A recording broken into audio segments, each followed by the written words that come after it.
because you're jumping back into the gap. Outlet to coach, it's either sideline, 2 on the side, 3 on the side. That's off the second cut. Lead the country in offensive rebounding. Hey coach, welcome to the Basketball Podcast. I'm your host, Chris Oliver. Let's share the game.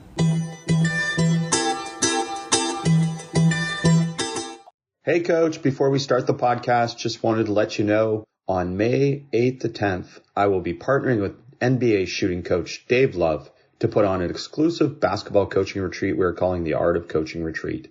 In this limited enrollment retreat, Dave and I will share a proven concept that helped us both stimulate coaches from around the world.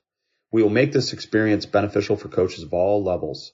The event will be held in beautiful, warm Palm Desert, California, Friday, May 8th to Sunday, May 10th. Go to basketball-retreat.eventbrite.com to get more information, or DM me on Twitter or Instagram and I will send you the link. Enjoy the podcast. Coach is excited today to have Dave Love, NBA shooting coach, youth shooting coach, high school shooting coach, college shooting coach, pretty much shooting coach to anyone and everyone. And that's been, I think, part of the charm of yourself, Dave, is that you've been so willing to share the game with so many through your newsletter and your online presence. But even then, you've just impacted so many people with sharing your knowledge and working with so many people to be able to develop their shooting. So thanks for joining us, and thanks for all you do to help us learn more about shooting.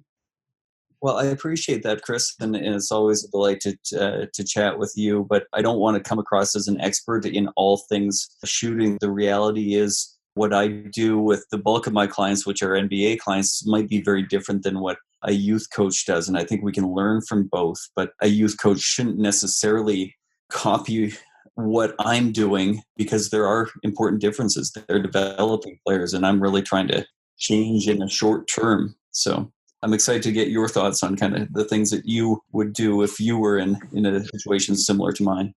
Well, and again, that's not to discount. I mean, you work with tons of youth players throughout this year. So you're working with all levels. And part of it is obviously in this coach education piece too. And I want to bring up something with that, which is one of the things that you've told me that you do that I think is one of the smartest things I've heard is that you bring parents out onto the court to learn along with the player, because ultimately the parent's going to spend way more time shooting with them than their coach or you. In the last 6 months, I've had one parent who paid to attend as a participant. And just in this last clinic that I did in Ottawa, Ontario, a mom went home to get her sneakers as soon as she heard that she was allowed to participate, and came back and participated in the event as well. And the reason I do it is I'm only with the kids for a day. And so, as you know better than anybody, that it takes a village to raise a shooter. And so if I'm only going to be here for a day, the kids don't necessarily retain information well, then I'd be nuts not to encourage the parents to come out on the floor and at least ask a question. But I love it when they come out and they participate as well. It sends such a great message.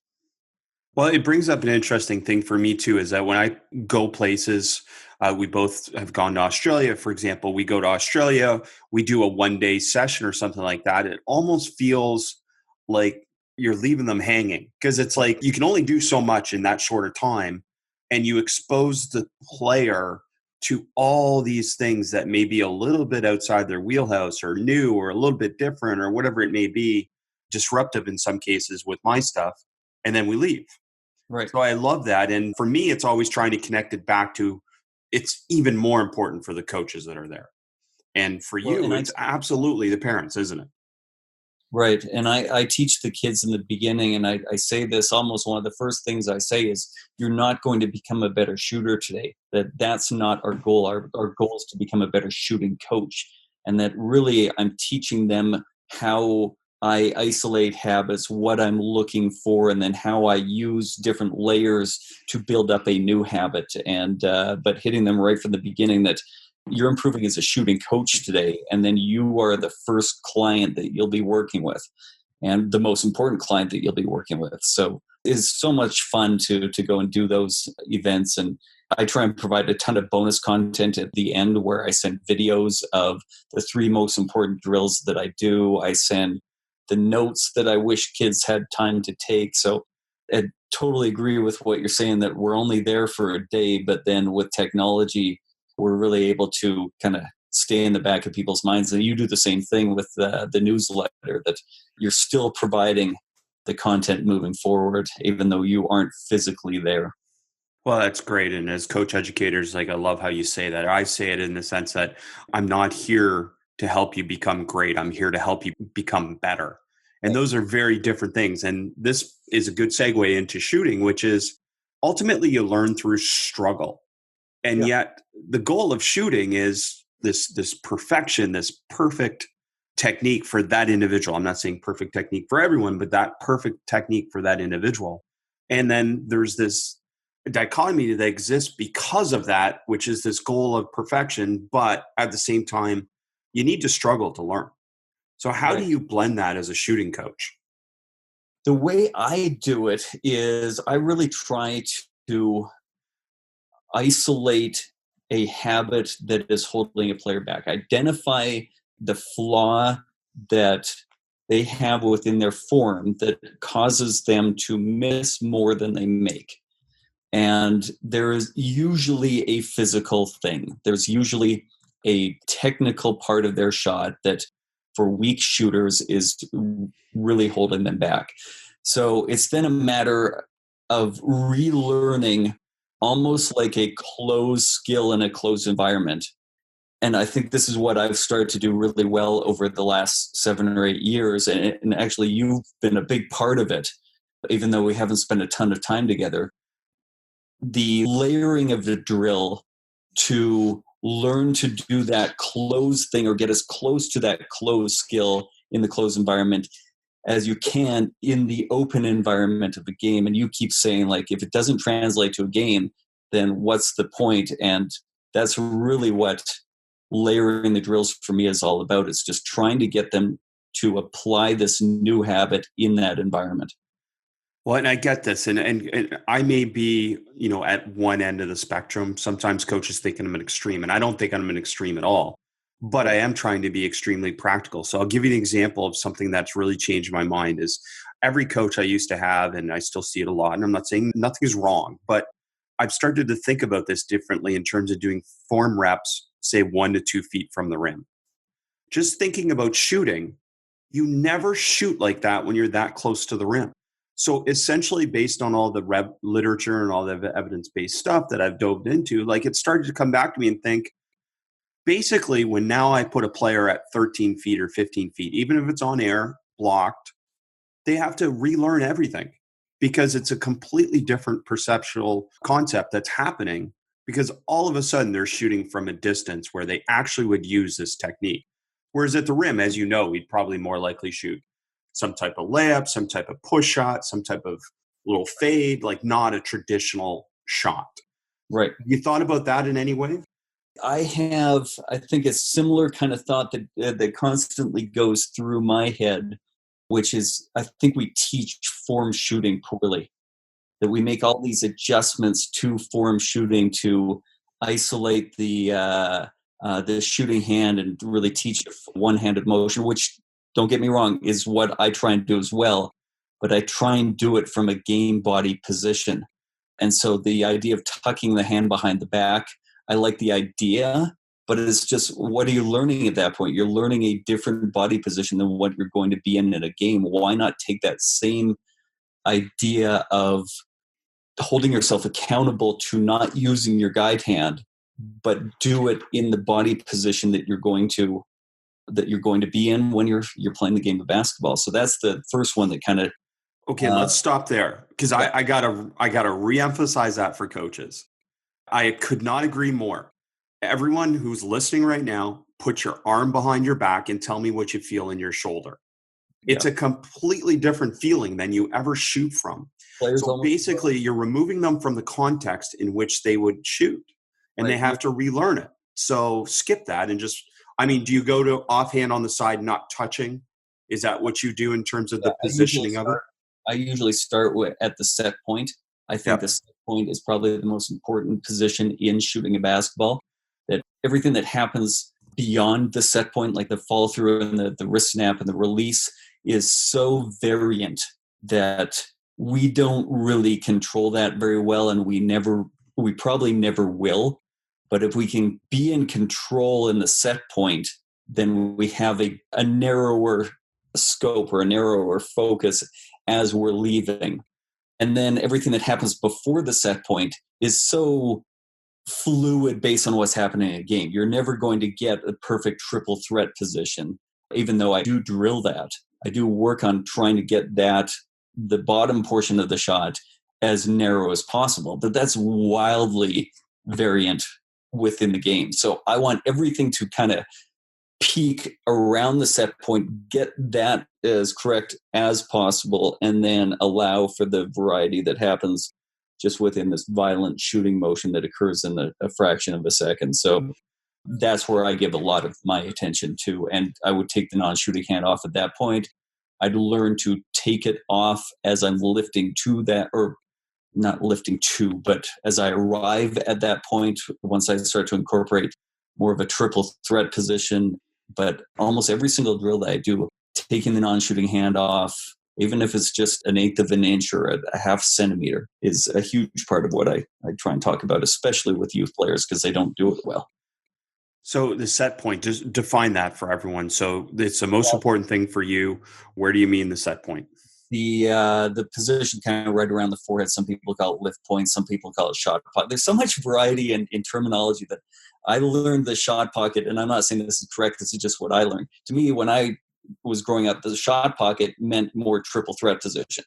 And that's what I understand shot pocket is. Yeah, and then other people talk about the shot pocket being what I would call the set point, and what other people call the lift point, that position up around the forehead.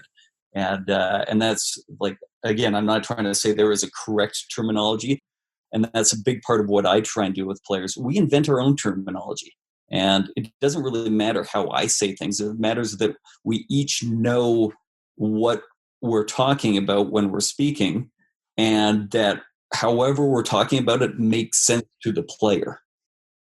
Well, I want to get into phrasing and some cues and different things like that, because I use some terminology, and I know you do as well, that I want to get into. But just again, diving into this set point, what you're essentially saying is that there's so much variability on the lift to the set point, and there's so much variability after the set point, that for you, the one thing that you can eliminate variability with the people you work with is the set point. Is that how I'm thinking it? Yeah, and just at that moment, if we can get as close to getting the middle of our hand on the target line and in a position to lift, then we're going to be in good shape. If we get to a set point and the middle of our hand isn't on the target line, or we're not in a position to lift, then we are creating a more complex shot than we need, and we're probably going to be either inconsistent or miss more than we should. Again, we can go to a lot of different levels here. I mean, if we're talking about an NBA player versus a starting out youth player or different things like this. But essentially, any client you work with, the first point is this set point. What's the second thing? Oh, that depends on the client. Now, the nice thing about the set point is it kind of every bad habit usually comes to a head at that point. And so if you have a flat shot, it's usually caused by one or two things that might be happening at the set point, of physical positions that you're in.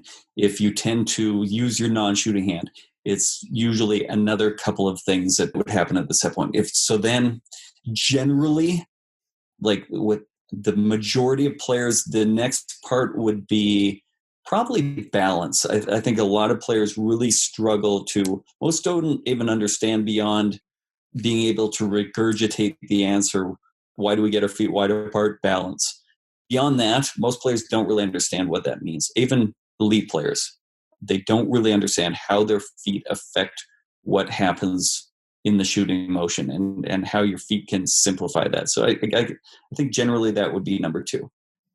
Yeah. I mean, I'm a feet first coach. And again, I'm very fundamental in everything that I do. And I believe feet first for everything, because everything ultimately happens from your feet, whether it's shooting or driving or passing. And, we call it fight for your feet. Do you have a terminology that applies to that?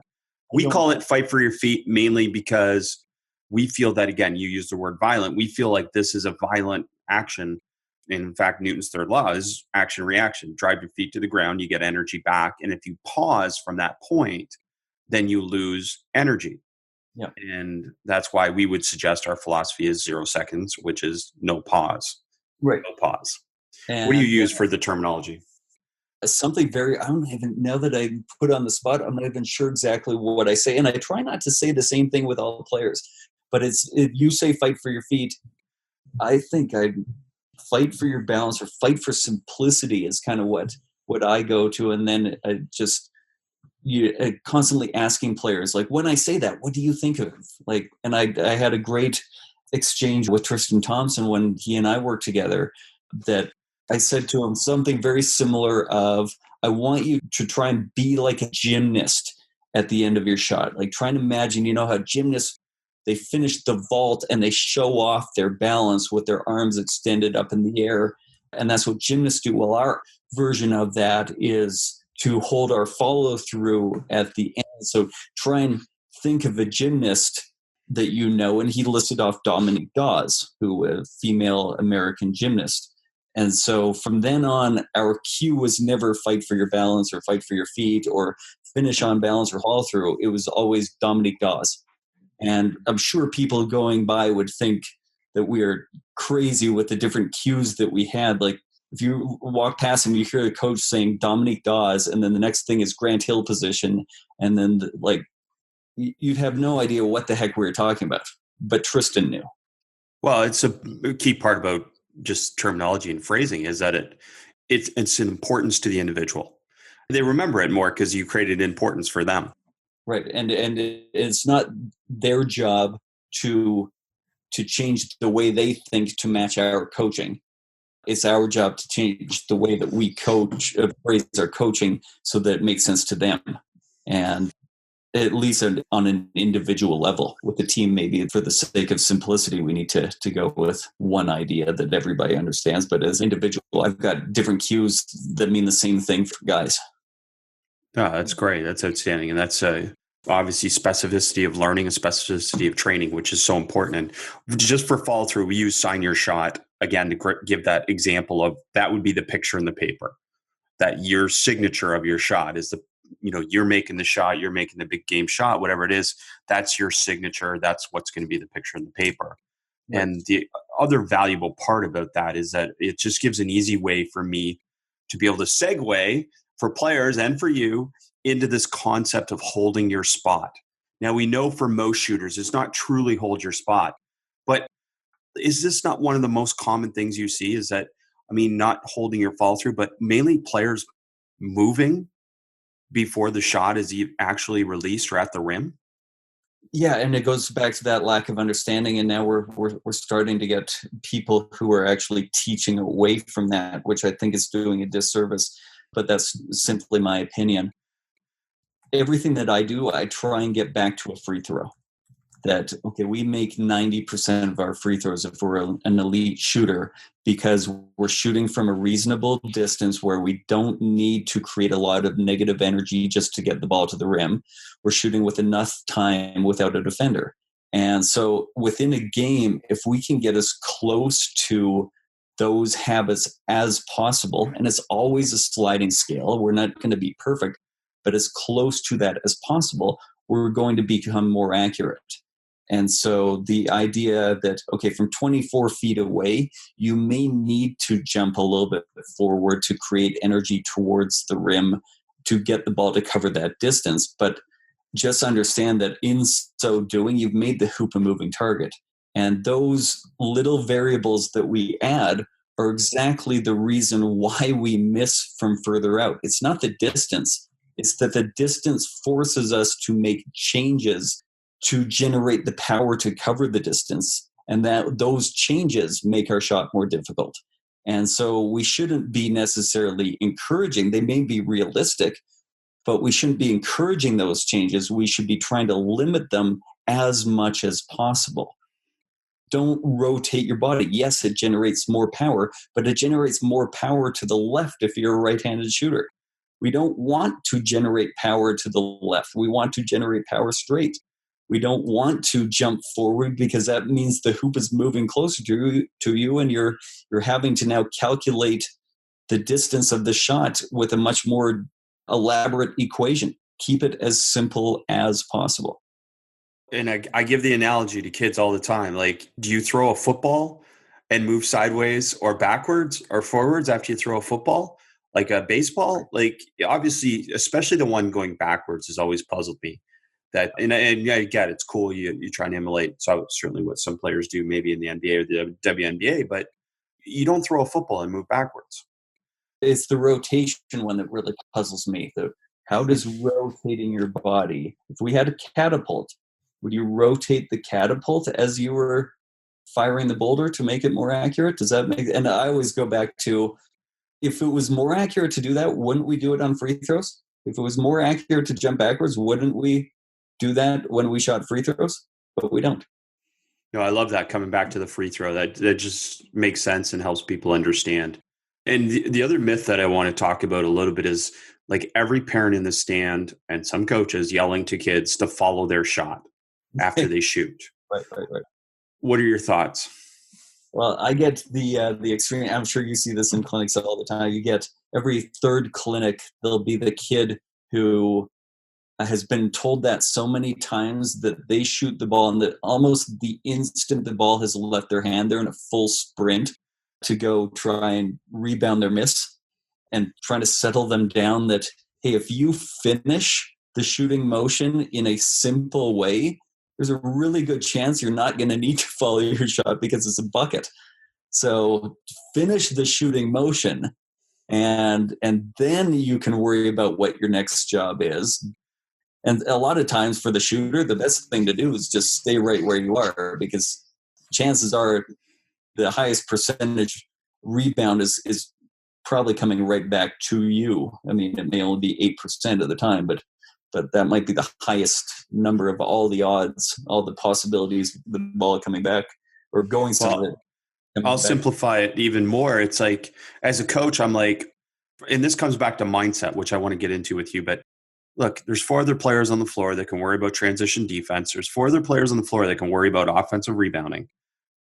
How about if you just make your shot? We don't have to worry about either of those 2 as much, right? Like, that's the main thing. So make your shot, and that takes care of those other 2 things. And those 4 other players on the floor, they can't help you make the shot. No, they can't help you make the shot. So you focus on that. We say you sign your shot, hold your spot, and then more so, obviously, it's a mentality. I know you feel somewhat the same, but we've been around so many young people that it's not that they can't shoot the ball, it's that they won't shoot the ball.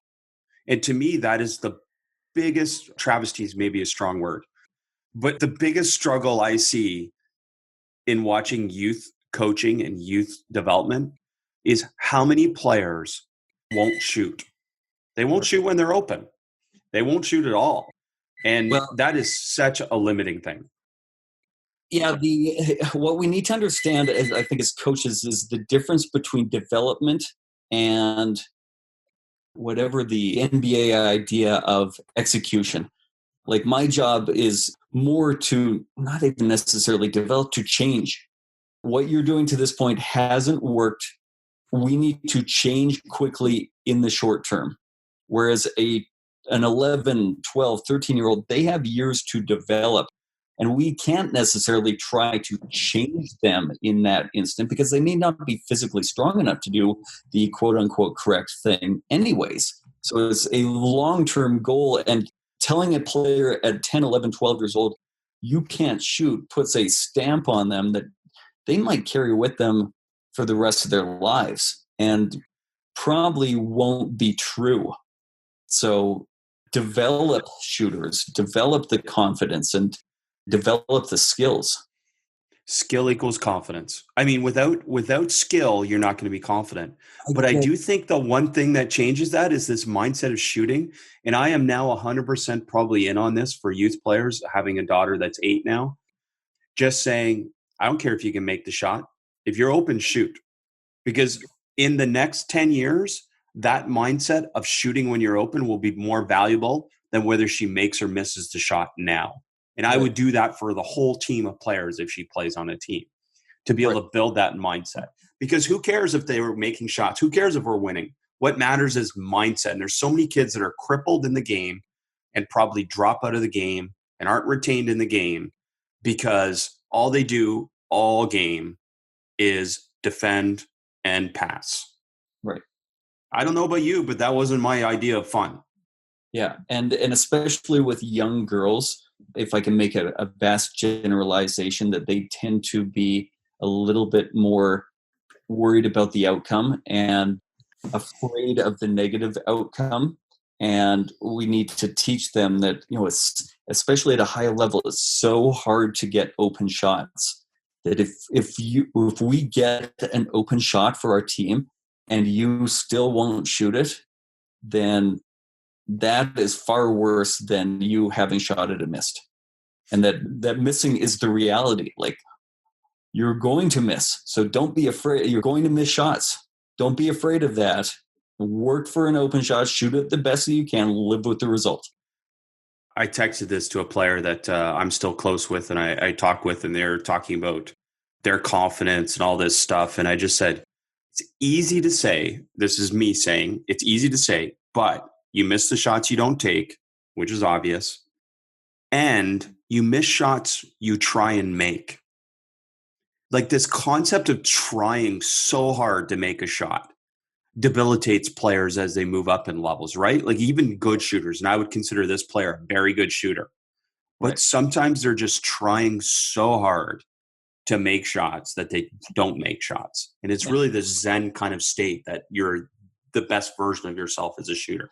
So, something similar is one of my biggest challenges, where I've got a player that we're working really hard in the practice gym to develop a new habit, to improve a technical thing within their shot, but it's not game ready yet. And so the idea that on the practice floor, we're going to work on 3 months from now, but in the game floor, you're just going to do what you trust in that moment. And you're going and finding that balance between those two ideas, preparing for down the road to improve and executing right now. The balance there is probably one of the biggest challenges within my job. No, it's tremendous. And it comes a little bit back to some of the things that you talk about in terms of error detection and error correction. Like, one of the concepts that I certainly through reading your newsletter, I get from it is understanding what is a possible error for a player. And this is something that you educate players, and certainly you educate coaches about. And I think through my time in learning shooting, that's probably been the most valuable thing I've learned, is what are the possible errors? Not what to do right, but what are possible outliers in terms of the errors. Can you talk about some of those a little bit? Well, really, if you can take this weakness that you have, like almost like the little injury in your shot, if you can take that and not even necessarily make it a strength, but just make it something that's not holding you back anymore, then that's where potentially huge growth comes from. That we don't need to protect or perfect our weaknesses. We just need to improve them. And so what are some of the things? Inability to get your shooting hand under the ball. If you can't get your shooting hand underneath the basketball, you cannot lift it well. And therefore, you're going to have a flat shot at a small target. The inability to get the middle of your hand on your target line at your set point. That if you're missing your middle of your hand being off the target line one direction or the other, is going to push the ball in the opposite direction offline. And really, all of it comes down to really simple physics. The ball goes in the opposite direction wherever the force we apply to it is. If the force is on the back of the ball is going to go forward. If the force is over slightly to the right-hand side, it's going to go slightly to the left. And if we can figure out, okay, what is the middle of a hand, and then understand where the shot really begins, which I believe is the set point, and then understand how to create a simple foundation or a simple pedestal off of which to shoot, which is basically your legs, then you've probably done 90% of the work to become a better shooter. So there's no perfect technique, but there's characteristics or commonalities for all the best shooters you've ever worked with, right? I mean, one of them being confident, right? They have confidence in their shot. What are some other things that are these commonalities then? We talked about the errors, and now what are some characteristics of all of the best shooters you worked with? The biggest one, and I started to ask this of every great shooter I'm around, whether it's the best shooter on their high school team or the best shooter in the city or like an elite pro that's known for their ability to shoot the basketball, I try and ask them, like, who shoots more shots than you? Like, who do you know that has shot more in your life than you have? And the answer across the board is no one. That everybody that I asked, their answer is no, I've shot the most. And when I was a good shooter growing up, not a great player, but I was a good shooter. And of all my friends and sort of in my school, I felt like I was the best shooter. I shot the most. Then all of a sudden I got to the university or a college that I went to, and I realized that I didn't even try to play. I wasn't near good enough to be able to play at that level. But all of a sudden there are now 5 guys who have shot as much as I have, if not more. And go figure, they're better shooters than I am. So you want to become a best shooter or a better shooter, practice more is the biggest one. And learn to simplify, but get the reps to do it. And quit finding excuses for why you can't. Don't tell me that it's winter. I live in Canada. I stole my mom's gloves and shoveled the driveway and then went out and shot. And it would be minus 20 degrees Celsius, but I'd be in the driveway shooting. Well, I love that. That's 100% the answer for sure. I even, like, I don't mean this to say that we're not important, because coaches are important. Coaches are the ones that can create the environment where someone's motivated to go train. I don't think we're the motivators, but we can create the environment. And then obviously you can do things that help them practice in the right way, be purposeful, be deliberate, be intentional with their practice. But I say this all the time now, is that player-led development is the most important part of shooting. Yep. It's not the coach, it's not the parent, right? It's not their friend. They've got to lead themselves. If they don't, they're not going to become as good as they dream of as a basketball player, right, especially when it comes to shooting. So what are some things that you do to create that environment for them to be inspired on their own? To be inspired? Oh, that depends on the individual. You need to figure out what inspires.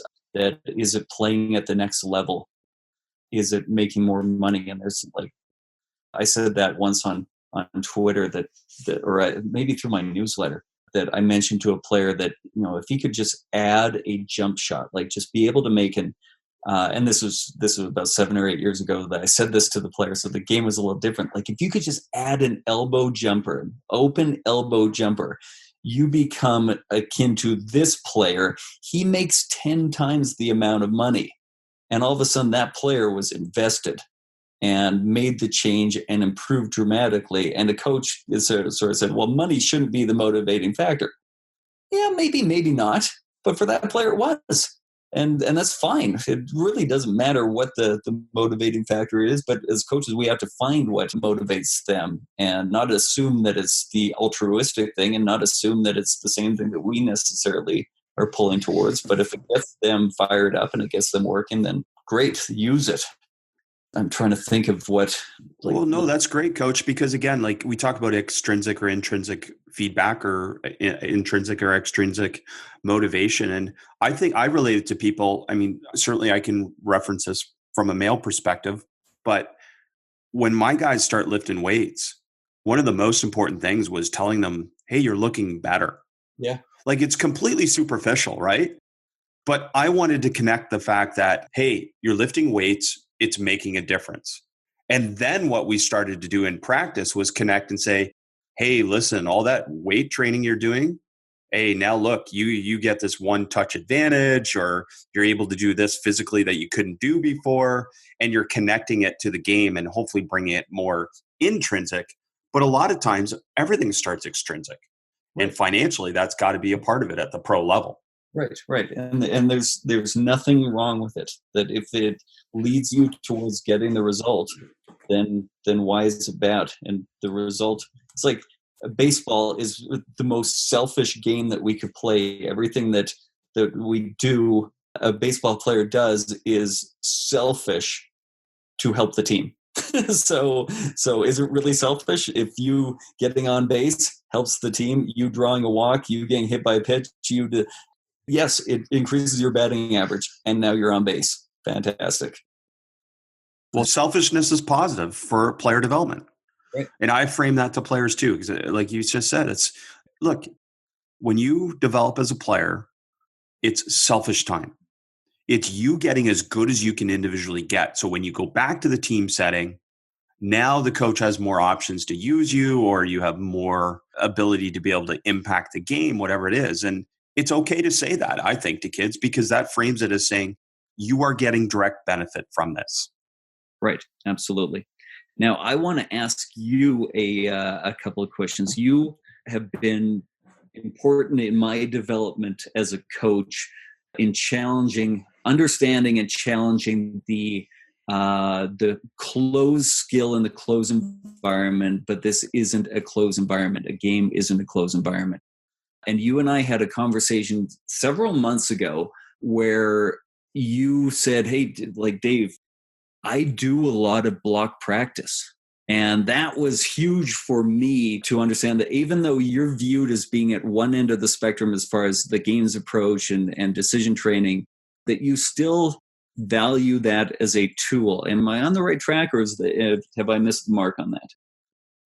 No, absolutely not. I believe in block practice. I believe block practice is valuable for learning.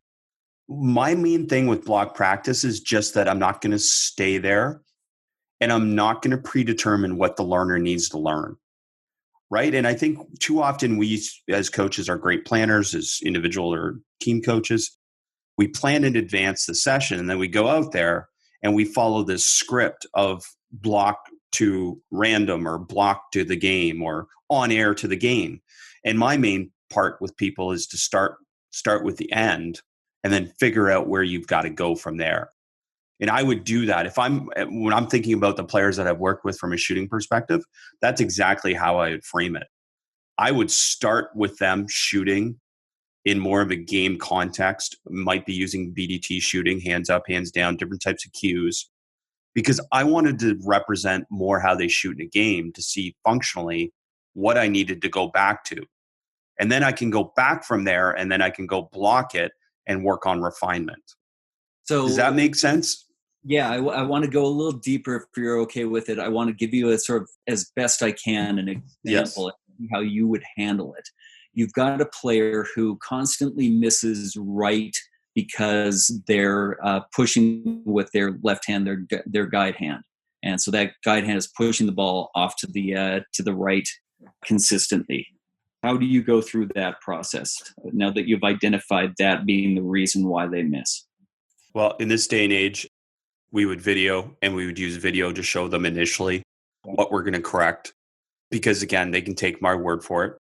And then still before correcting it, and even focusing on correcting, after they've seen the video, we would shoot.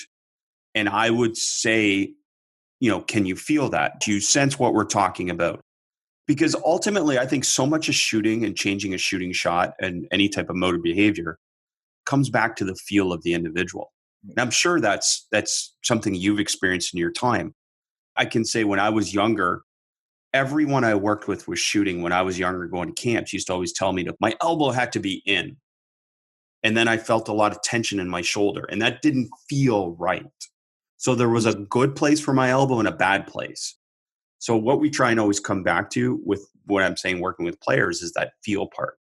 And then once they start to feel maybe the difference between the two things, they might be able to, again, come up with their own solution on their own, error detection, error correction.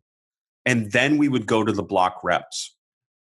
The other part with the block reps is I'm all for block reps. I'm all for doing block reps, but you can't do block reps every day and expect that that's impacting a shooter. So even with block reps, you can move them into serial learning, which is now you're mixing, say, 3 different things. Say you put your offhand on the side, not touching, and then you do 2 hands on the ball, and then you do maybe some type of dynamic movement prior to the shot. And now instead of doing block reps of the exact same shot from the exact same spot, you're mixing with different types of movements within it. Because each time you mix it and you come back to something, they have to obviously remember. And that process leads to retention, and that process leads to this end motor or skill acquisition pattern that we're trying to create. Yeah, that makes me feel really good, because that's very similar to a process that I try and follow, sort of as my template of, these are the kinds of layers that I want to add to drills to learn to apply a skill, a new habit into this game environment.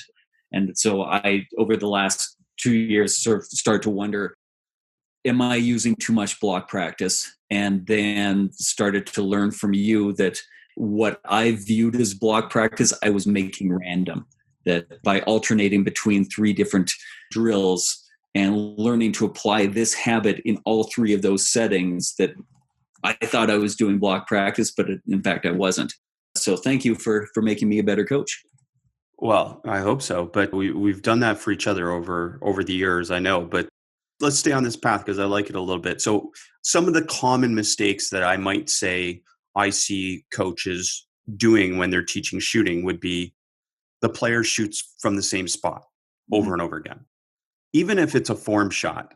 Now, the other part that goes with it, I think coaches have players shoot form shots too close, which is not representative of the shot you'd actually use in a game. So what I'm saying by that, instead of doing your form reps from 2 feet, you do them from, say, 10 to 13 feet. Right. That's it. It's not a big deal. It's not a big change, but that's more representative of an actual shot. Right.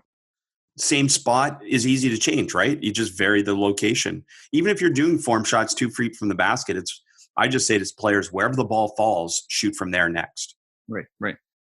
So you're changing and that makes it more random, right? Blocked means, again, repetition of the exact same thing over and over again. So we can vary that with distance. We can vary that with obviously angle or location, and we can vary that with the action before the final action. So those things are a part of it.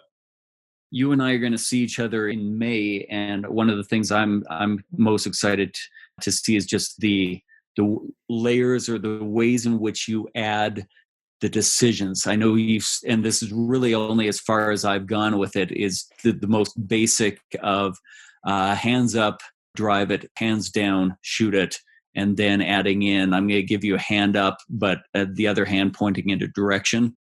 And now read, if it's a drive, which way you're driving. That's about the level that I've taken it to with youth players.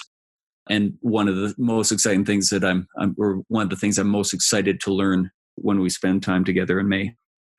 Well, it's going to be obviously super fun to spend time and just deep dive, even like this conversation here, over the course of a weekend. And the thing is, like, I'm curious, again, after seeing it and all your experiences, what you can add to it, what you would take away from it, what would you borrow from it, all these different things. But for me, I mean, the BDT shooting, which is, again, just adding cues to someone shooting, it's not real decision making. It's a bridge from this on-air to live decision making. And I'll give you an example. Basically, let's think about a layup. If you do on-air layup practice, this perception action coupling, which is essentially this process where someone would go, I perceive, I decide, then I execute the skill, and then I get feedback on the skill. Well, if you think about doing an on-air layup, meaning without defense, you only have to go through this perception action process one time. And that's relative to where you are with the rim. But think about a game. When you shoot a layup, what do you have to perceive and decide based on before you actually go through this actual shot? A defender. So we want to have that coupled with the shot. So now you actually have 2 of these processes where you're going more than that, but perception action coupling based on the defender, perception action coupling based on where you are relative to the rim after you evade the defender. So that's all I'm trying to get people to understand, is that when you shoot a basketball, there's things that happen before you actually physically shoot the ball that influence the outcome of the shot. Right. And that's got to be a part of the process at some point. And to really summarize it is, look, if you think about blocking stuff, that's cool. I'm not anti-block. It's just that you got to mix in blocked with random and random with block. Otherwise, they just learn how to memorize a pattern. which will not sustain itself when you transfer it to the actual performance environment.